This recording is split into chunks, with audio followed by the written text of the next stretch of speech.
You probably didn't leave your house doors and windows open when you left today. And if you saw someone going into your home rummaging through things, or your neighbors' homes, you would call the police, understandably. Even greater, if there was something terrorist-like activity that you were suspecting, or a child was taking a weapon onto campus, you would say something. When you see and say something, you're doing that not just for yourself, your children, you're doing that for others. It's powerful. It's very powerful. Some people are clueless, some people are distracted, and when you see something and say something, it can be powerful. You may not even realize it.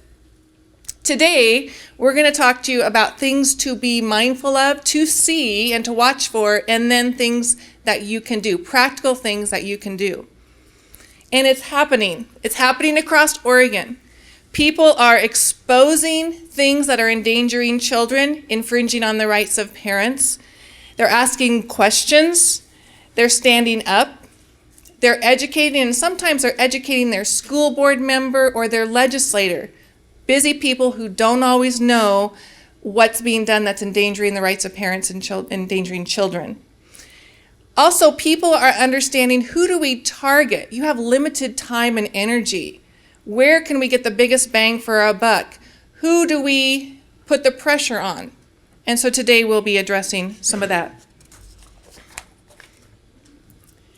We're going to be covering areas of concerns that we have that we're noting in particular: parental rights, recent successes in Oregon and around the nation, some action items which you can take home today, and some resources available. And I want you to be thinking about portability.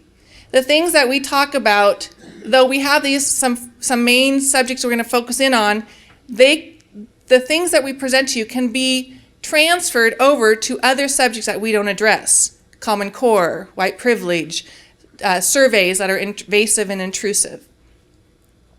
And also think about your circle of influence as you're watching. What is something, not everything, but what is something that you can do when you see something? Our current areas of concern are K12 comprehensive sex education, school-based health centers, athletics and off-campus activities, and the newest threat, the tsunami threat, is the transgender issues and accommodations that school boards and school districts are dealing with across the state and nation. These are some government agencies and advocacy groups that you need to keep your antennas up on. Some of them are familiar.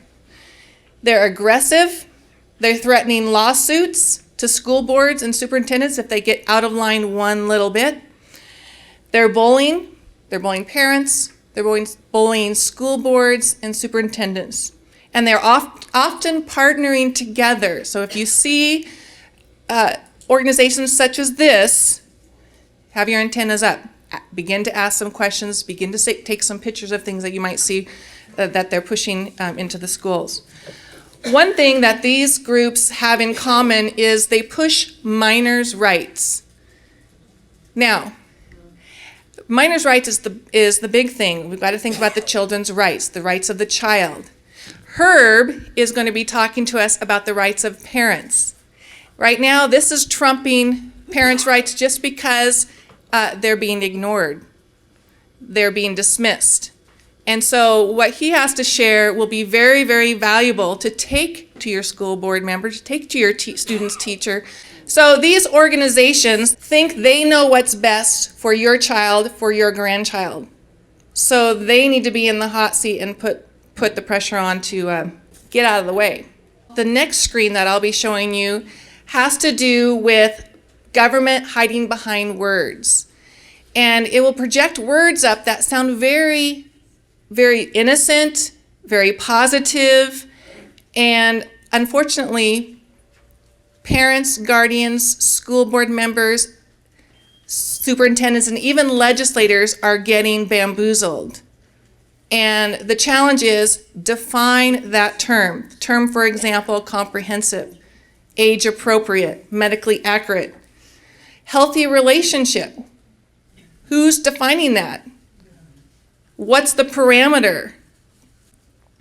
There's a lot of power in asking questions. Oftentimes, the words are just stated, and then people just accept it because it sounds very good, like safety or wellness. Wellness is a big word right now being used.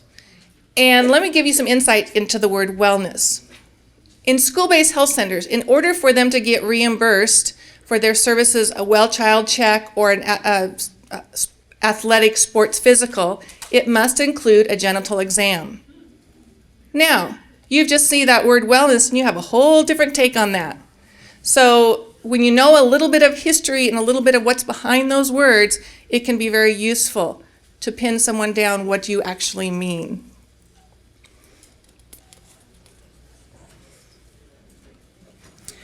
The first area that we're going to hone in on is comprehensive K12 sexuality education. This was the first subject that we drilled down on as an organization, Parents' Rights in Education. We formed in 2011. So we really got some insights into this. And there's more on our website that if you want to take a look at, you can. One thing that's pretty ironic is things on this slide are touted as best practice, age appropriate, and it's the law. We must be in compliance with the law. Well, as Herb is going to talk here in a bit, okay, two can play this game. You're saying it's the law that minors must be able to get reproductive services at any age. Surgery at age 15, if they choose a sex change, you can't do anything about it, parent. So, okay, if you're saying this is the law, here are some other laws to take to the bank.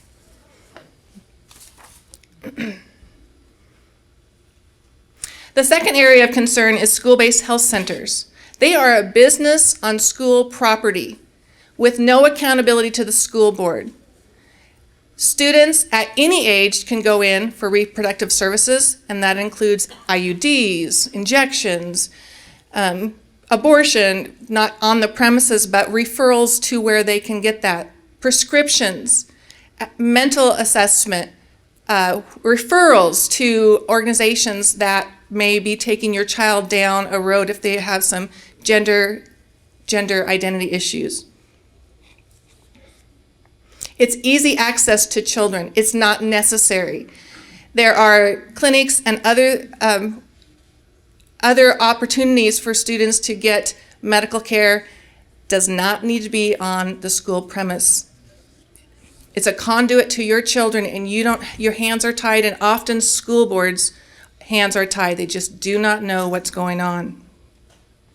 And students are often marketing these school-based health centers to their peers in health class, science class, in the walls in the bathroom, on the hallway in the school.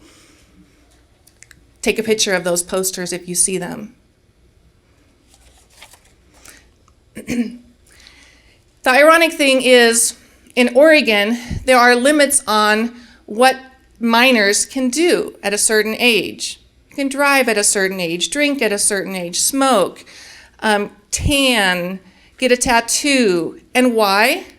Because adolescents' brains are not fully developed. They can be very impulsive. They need some guidance and some parameters. And yet, with school-based health centers and many of the services, children can make these life-altering, often permanent decisions without a parent's knowledge or consent. It's crazy.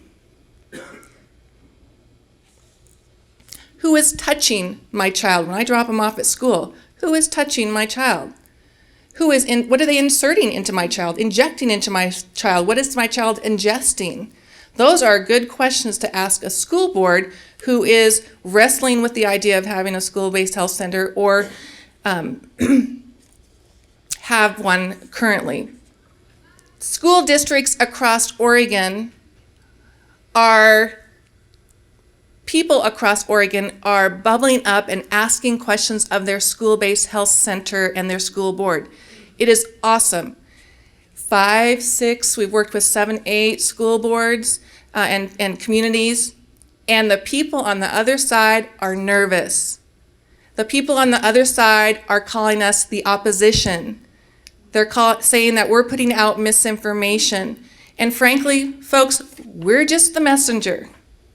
We're just using their material. We're very careful to make sure we use their material and then say, explain yourself. Why are you allowing this to happen in a school-based health center? Hillsborough is a school district that currently is having an issue. The school board cares about their kids. They volunteer. They're busy.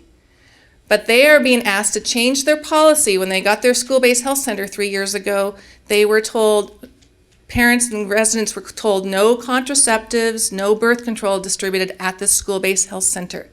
3 years later, but we must. There's a crisis. School boards, Hillsborough's included, are losing their control. And they're being asked to compromise. And who are they compromising for? What's the compromise? It is to benefit this outside agency, this business on the school property who has access to your children. There are people pushing back, and that is fantastic. It is powerful. It is powerful. They're asking questions, and the school board is having to slow down a bit and think through this, and that's what we want. If there's no pushback, it just carries on. Herb is going to talk to us about a couple other areas of concern, and I just want to say that there will be information at our table if some of this is questions that you have or concerns. So here's Herb Gray.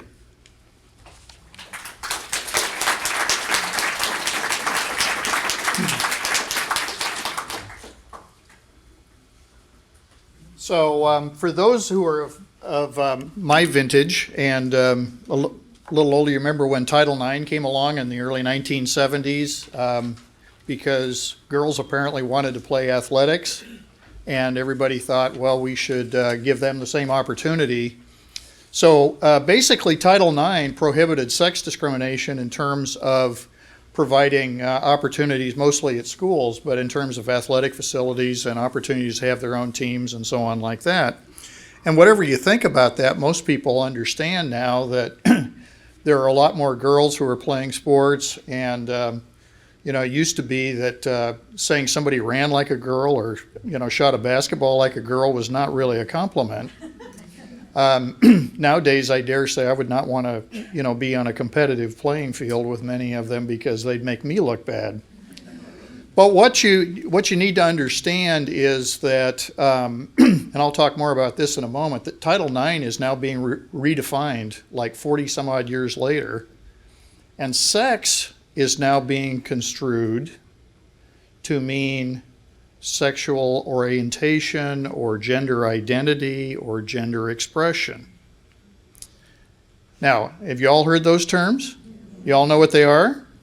Okay. So what we're taking is a law that was intended to create equal facilities for boys and girls and equal opportunities in athletics, and all of a sudden we're letting the genie out of the bottle, and it's not just sex, it's all these other things. Because we all know that sex and gender are really just social constructs. They're not really biological facts, right? Let's segue into the transformation of Title IX to the whole transgender stuff. Now, again, why is that happening? It's because there's an effort afoot to redefine Title IX, which is a federal law, to include all these other things. And the federal government, much of what Lori was talking about, is federal funds, Title X funds, that are being pushed out to states and to local jurisdictions, most especially school districts, to promote health. Okay? And when you are promoting health and it gets into the wrong hands, it starts to go in a bunch of different directions that we're not real keen on. So what's happening now is a move afoot to make the world safe for transgender or questioning students. Now, what size of the population or what percentage of the population is that? Well, on their best day, maybe 3%. Who's taken the brunt of that? The other 97%. Okay? So what we're dealing with is a situation where the tail is wagging the dog, and the reason that that's happening is that many of the agencies that Lori showed you are partnering with advocacy organizations like GLSEN and Transactive and Basic Rights Oregon and all of those to push their agenda. And the name of the game is to make sure that transgender students are accommodated, and too bad, so sad for everybody else. That's what's afoot. And the name of the game is to make sure that this all happens under the radar in the way that Lori described, with parents not knowing. Okay? Here's kind of the state of things right now. And I'll just tell you that the Oregon School Boards Association and the Oregon Department of Education have a traveling roadshow. And there's very few lawyers in this state who represent school districts, and so they're going around to all these school boards and doing public presentations and saying, if you don't allow this transgender stuff and allow anybody to use whatever facilities they want, meaning the bathroom, the locker room, access to the athletic teams, the whole 9 yards, you're going to get sued because the U.S. government requires you to take this step. Now, you need to know a couple of things about that. First of all, the federal government is not requiring anybody to do that. They've put out an advisory paper. How many of you would love to express your opinion on paper and then have a bunch of people go out and say, you have to, everybody has to do what you said because you wrote it down? That's a great gig if you can get it. Most parents would be interested in that. So anyway, the whole idea here is that these folks are going around to Oregon school boards and saying, if you don't do what we're telling you to do, you're going to get sued. Okay? Well, the fact of the matter is, the law is going the other way. They're just not saying that part. And if parents aren't aware of that paradigm and parents don't show up, what happens to the average school board? They sit there like a deer in the headlights because a bunch of people who are all dressed up and sound smart are telling them they have to do it or they're going to get sued. So if you look at this diagram, the average parent is that little dot, because if you show up and try and oppose this, there better be a bunch of you or you're going to feel like you're completely outgunned. The big cloud over there, those are the smart people who are going around saying you have to do what we're telling you to or you're going to get sued. Who's in the middle? Well, and the school board. How many of you would like to be sitting on a school board where somebody comes in and tells you one line and there may not be very many parents there to back you up? That's not a very enviable situation. So, why is it that I'm making a big deal about parents showing up and paying attention? Well, the reality of the situation is parents have a lot of authority, and they have a lot of authority for a lot of different reasons. How many of you have heard of the United States Constitution? How many of you read federal statutes and regulations because you have nothing better to do? How many of you read state statutes and regulations because you have nothing better to do? And finally, there are school district policies. Now, the reason I'm sharing all of this is each one of these says parents get to make the decisions. So let's talk about them a little bit. You've all heard of the United States Supreme Court. Until a couple of months ago, there were 9 people on it. It hasn't always had 9, but... So anyway, over a period of time, the U.S. Supreme Court has had a chance to speak to this many times. And in 1925, they spoke to it for the first time. How many of you have heard of the state of Oregon? Okay, this case came from Oregon. It was about whether Catholic kids could be forced to go to public schools. Who owns the kids? Okay. So for those who weren't paying attention, about 20 years later, the subject came up again. And guess who's in charge? Now, how many of you would like to have 9 people in a black robe in Washington, D.C. agreeing with you? So far, so good, huh? For those who belong in the remedial class, will probably need an individualized education plan. In 1972, the Supreme Court spoke again on this. Who's in charge? Now, these are quotes out of U.S. Supreme Court decisions starting in 1925, 1944, and 1972. You notice a pattern here? But wait, there's more. So in 1977, the Supreme Court spoke about the sanctity of the family. And why is that? Because the family is the only way we pass along the stuff that's really important. Right? Okay, you don't have to take my word for it. 9 people in black robes in Washington, D.C. said it. But you already knew that, didn't you?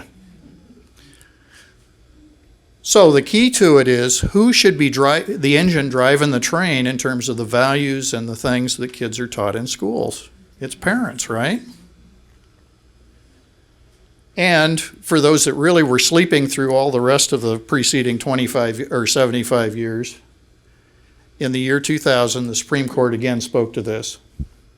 And they say parents not only have the right, but they have the duty. Whose job is it to teach all this stuff to the kids? It's the parents. It's not the schools. Now, you will never hear that spoken out loud at a school board meeting or in a lot of educational circles unless there are a bunch of people like you in the room who know this stuff. That, by the way, the lawyers in this traveling roadshow either don't know or don't talk about. How many of you think I've just showed you the law? Okay. So they're telling you part of the story on the law. They're not telling you the whole story. So you would think at this point, the U.S. Supreme Court has been very clear about all of this. Everything's great. Life goes on, right? Well, not so much. Because there are a lot of people who aren't paying attention to the Constitution. Anybody else notice that that's been going on a lot lately? So what happens is a lot of our laws came from a Judeo-Christian basis. Well, now that's not okay. Now we make it up as we go along because that's better, because we're really smart and progressive and modern and we know more than people used to. Sort of. So anyway, there's no right and wrong. There's no consistent standard. We're abandoning the basis for a lot of our laws. The other thing is the 14th Amendment, which really is the basis for a lot of the parental rights what we're talking about, is increasingly being ignored. And everybody's passing statutes. Congress does this. The Oregon legislature does it. So it says, well, parents have the right to do certain things, and they put it in a statute. Now, what happens with a statute if the next legislative session somebody has a different view? They change it. How easy is it to change the Constitution? Really hard. How easy is it to change a statute? It's very easy. So that's also a trend that's going on. And lastly, for most of our history, most people knew parents made these decisions. That wasn't a matter of discussion. Well, now it's really important for the good of us all that the government tell us what's good for us. So parents are interesting but not important. Okay? So let's talk about some of the statutes. We've covered the Constitution. These are federal laws. And if you look at it, you see it protects privacy. It gives parents rights to inspect stuff. Now walk into the average school and say, I want to see these materials. Unless you're really persistent, that's not going to go well. Let's talk about Oregon law real quickly. Now, all the people who are going around doing the travel and road show saying you have to do this transgender stuff or you're going to get sued. So this is a statute. This comes right out of the Oregon Education Code. And it says that in public schools there will be special emphasis, meaning we're going to pay extra attention to this.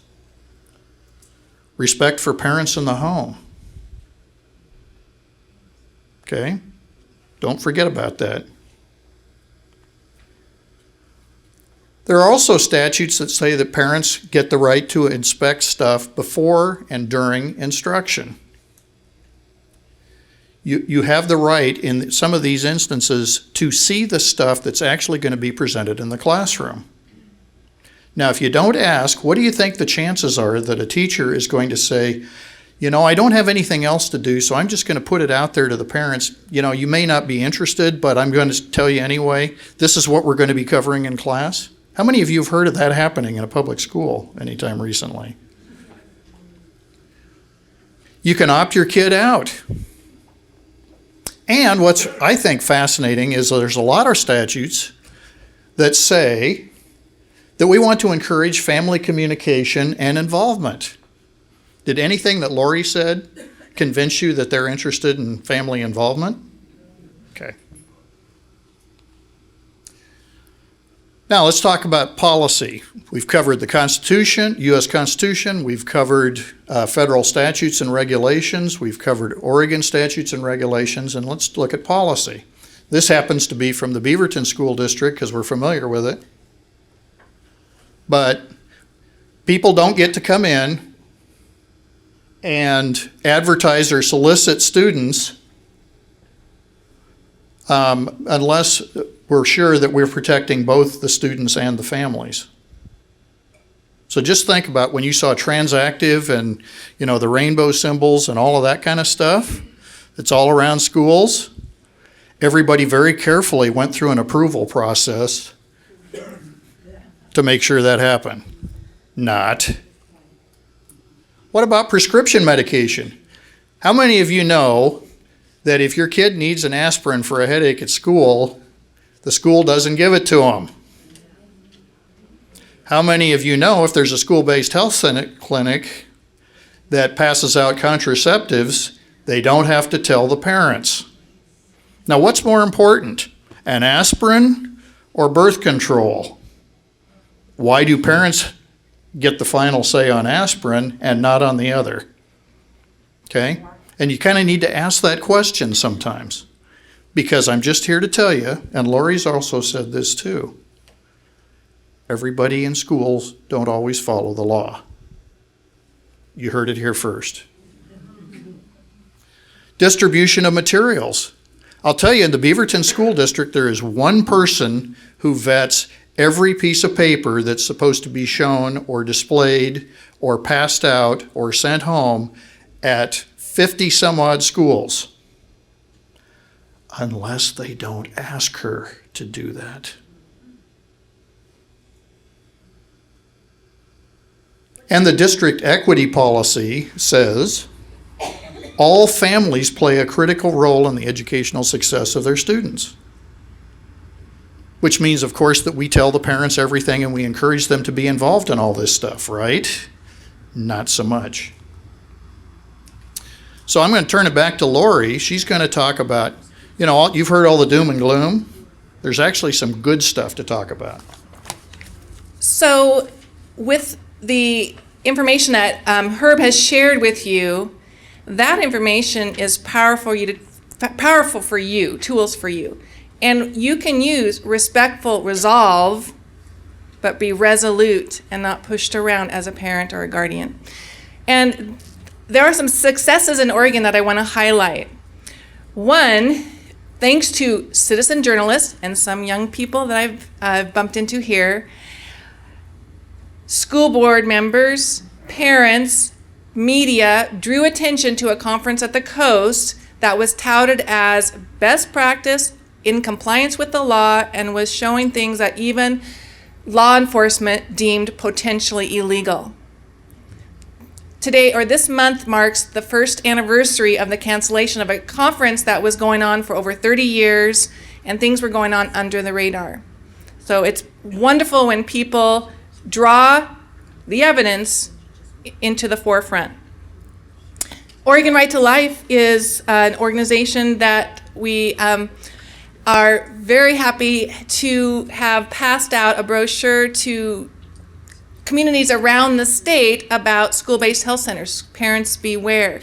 And it's like that, not just Parents' Rights in Education, but other organizations that once they get this information and they get some tools that they can apply it, portability, apply it to their particular concerns.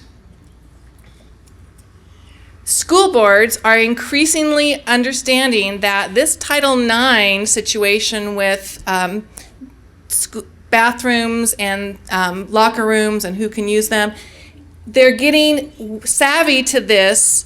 They're asking questions. They've got some doubt. They're causing some pause, not rushing into things. And so that's really, really good. Pushing back on that tsunami of bullying that's going on. Also, there is a mounting opposition growing about, end of 2014, a decision made where taxpayer-funded sex changes for children age 15 could happen in Oregon. Amazing, amazing. 15-year-olds can decide, according to minors' rights, that they can go down that path. It affects brain development, bone development, a reproductive system, potentially sterilizing them, and yet they can't get an aspirin at school. So it's great. There's some legislation that was presented in 2016, 3 senators, I believe 8 representatives, presented in 2016 short session. It didn't go anywhere, but at least it's out there and people are learning about this. That happened, just a side note, someone noticed something in the New York Times, contacted Parents' Rights in Education and started digging, and this committee, it was not even presented to the legislature or to the voters. This decision was made under the radar. And it took someone putting the spotlight on, what the world are you doing over there in Oregon? Shocked people across the country. Speaking of the nation, parents are standing up more and more. They didn't ask to be in this fight, but they're being forced to the front lines of this fight because we're talking about our children's bodies and our children's minds. And it's exciting. There's impact there. Students are saying, no way am I going into a bathroom with someone of the opposite gender. Student walkouts, students taking pictures of posters in the hall, recording things, knowing that they can do that. We have Alliance Defending Freedom, we have doctors, American College of Pediatricians saying, this is paramount. This sex change for 15-year-olds without parental consent, this is paramount to child abuse. John Hopkins, which had noted as the first sex change in the country, are saying they refuse to do them anymore. And Dr. Paul McHugh, he is outspoken about the danger this has on children. That's good. The challenge of, are we talking ideology? Are we talking science and hard facts? Family Watch International just recently in 2016, a month ago, debuted a documentary called The War on Children. And I highly recommend that you take a look at this. It features comprehensive sex education in the nation and internationally, and it calls out Planned Parenthood and other organizations, Planned Parenthood in particular, that are trespassing, that are bullying, that are blackmailing countries. And it's a good overarching, if someone doesn't understand how the Planned Parenthood fits into all this comprehensive sex education, it brings it home, but it also shows you it globally, what's going on. And Parents' Rights in Education are in that documentary, which is pretty exciting. Not exciting with where Oregon is at, but that the information can get out there and people could use that. Now, you might be thinking, what can I do? I am one person. One person could speak to a school board member, meet them for a coffee. One high school student could pose a question or say, I'm not doing that. A school board member can ask a question amongst the other school board members and cause them to pause and rethink. How loud is a mouse? It's just got a squeaky voice, but who's on the hot seat here? Okay, we know we have more work to do, but look where Planned Parenthood is with all those videos that have come out.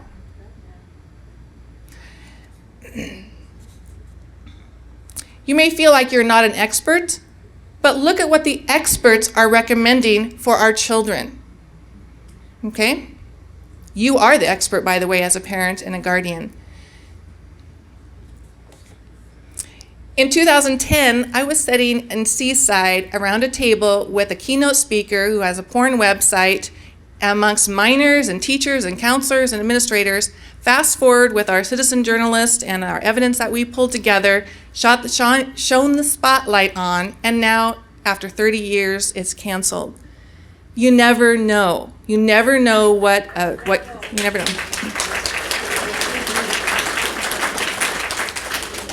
And when I hear about the Planned Parenthood videos and the impact that's having, that helps all of us.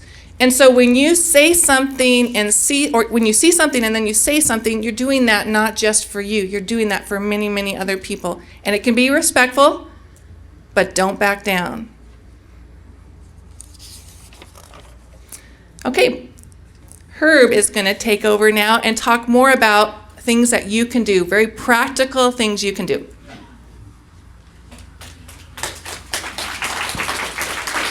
So we're running out of time. I'm going to, Lori's already covered, some of this, but I want to emphasize a couple of things.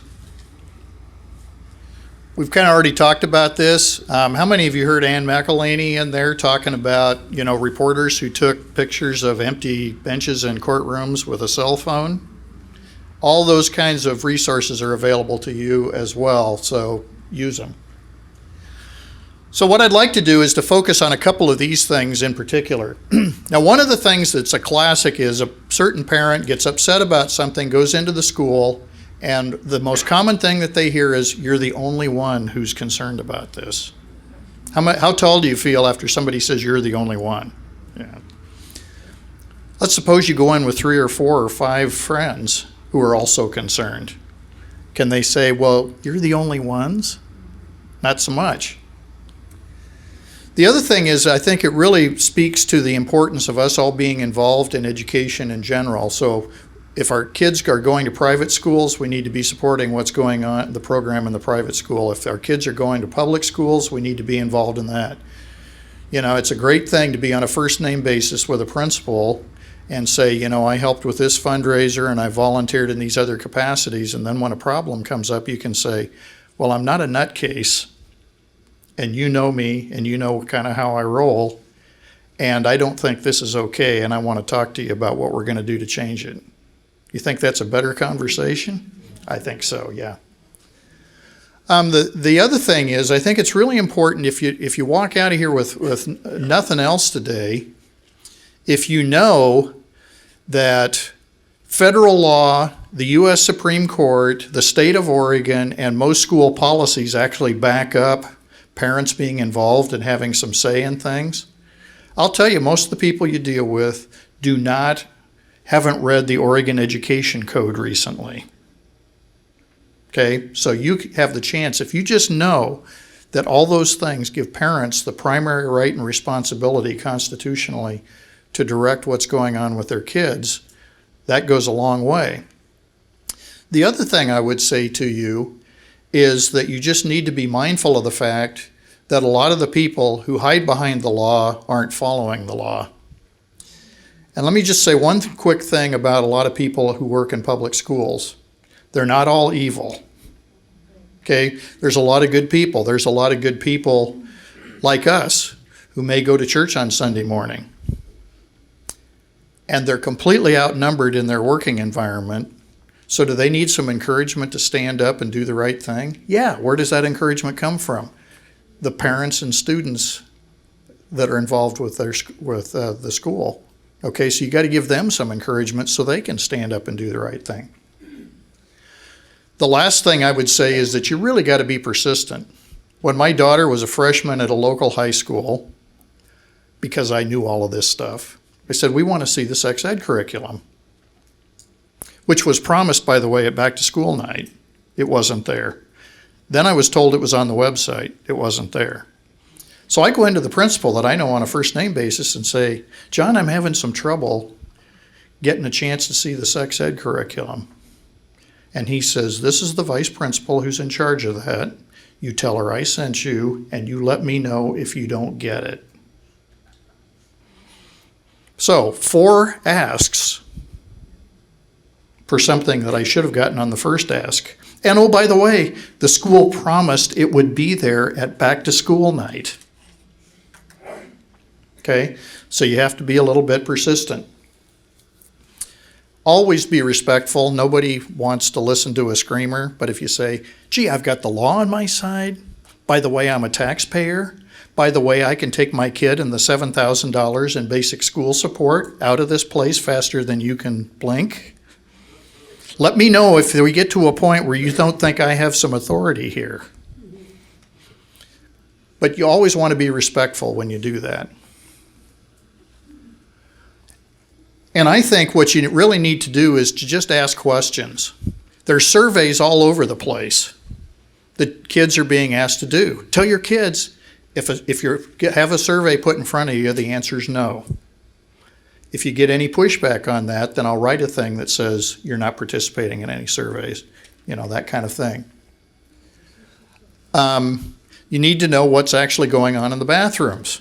I've heard stories in the midst of all this transgender hysteria of kids who come home from school and race to the bathroom because they've been holding it all day because they didn't want to have to deal with the bathrooms. Okay? And the thing is, we can talk about a lot of this stuff in the abstract, but it's important to find out what's really going on. Talking about transgender people, that sounds kind of nice. Then you start talking about, that means that you're not really a boy or a girl or a man or a woman. You make it up as you go along, and you can go into whatever facilities you want. Now, when you put it in those terms, does that sound very glamorous or reputable or positive? No. This is about saying what it is. And I dare say that most of the people who are making these decisions would no more subject their kids to that environment, but they're willing to do it to other people's kids. And that's not okay. Okay, we need to wrap up here, so Lori's got a couple of things, and then we'll take a few questions.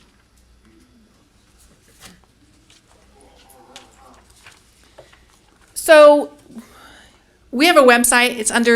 We're revamping it so it can be more user-friendly for you, but you need to stop at our table and get a few documents. If not for you, for your neighbor, for your grandchild, for your school board member. One is myths and facts about the transgender bathroom locker room situation. The next one, everything you need to know about school-based health centers. It's it's comprehensive and overarching to give you a lot of information quickly. And then finally, your legal rights. Some of the things that you've seen on the slides, you can pick up at our table. If not our table, our website. And then resources. Of course, Alliance Defending Freedom. There's awesome things on American College of Pediatricians. Issues that we've mentioned and issues we have not that are important to parents. Stop CSE, that's where the documentary, Stop the War on Children. You can find that on Stop CSE, that's comprehensivesexeducation.org. Child Protection League Action is another organization that's got some great stuff. Prepare the Way Ministries, this is from a Christian perspective. Prepare the Way Ministries, True Tolerance from Focus on the Family, other great resources. Now, the Day of Dialogue is coming up, April 15th. There are pushback on that. There's the Day of Dialogue is a good thing, The Day of Silence is coming up on April 15th. The Day of Dialogue, you can look online about it. It's kind of an alternative to the Day of Silence. And there are people across the country that are taking their children out of school on April 15th. That hurts the bottom line.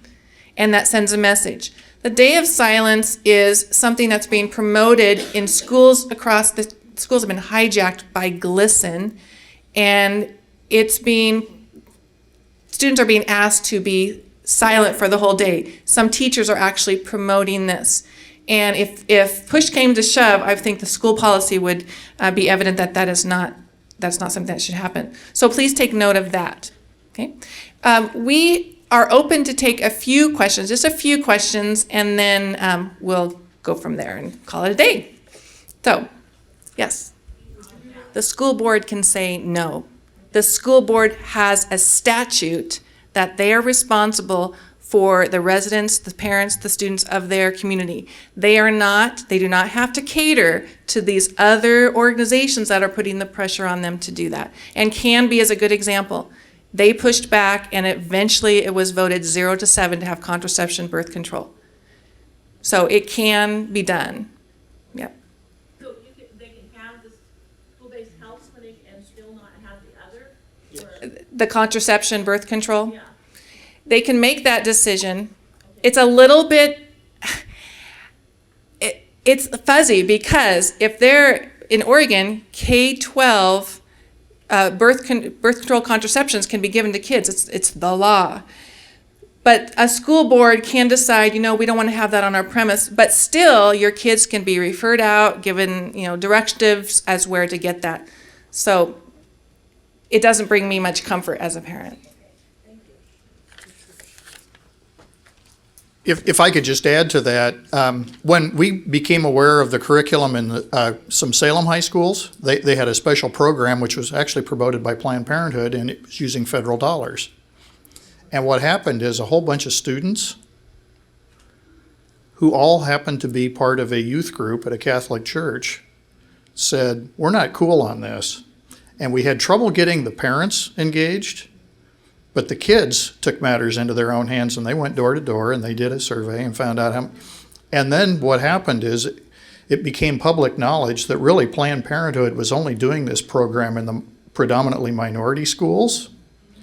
So the vibe was Planned Parenthood is really going after promoting abortion in minority communities. That didn't play very well, but the kids sold that message. And the important thing to remember, and a lot of what we've talked about, there's federal money behind it. And a lot of these organizations get their hands on the federal money, and then they say that you all have to do what we want you to do. Who's really in charge of the schools? The school board. Who's in charge of the school board? The parents. So even if everybody says, well, the U.S. Department of Education, say, well, I'll tell you what, the U.S. Department of Education ain't responsible for my kid. So if there's no negotiation here, I can pull my kid right out of that school. And enough people do that, everybody goes, well, maybe there ought to be a little bit of local control. Even if you pull them out for a day or a week, it can be impactful. We're going to wrap it up, but I'm going to just say that when you see something and say something, in whatever way you choose to do that, remember, you're helping a lot of other people, children such as this, parents, single parents who don't have time to hardly even breathe. We have a newsletter you can sign up for, a website. If you want to give of your time, your treasure, your talent, please let us know, because we can't do this without partnering with others. And there's definitely a need, and there's definitely opportunities. See something, say something.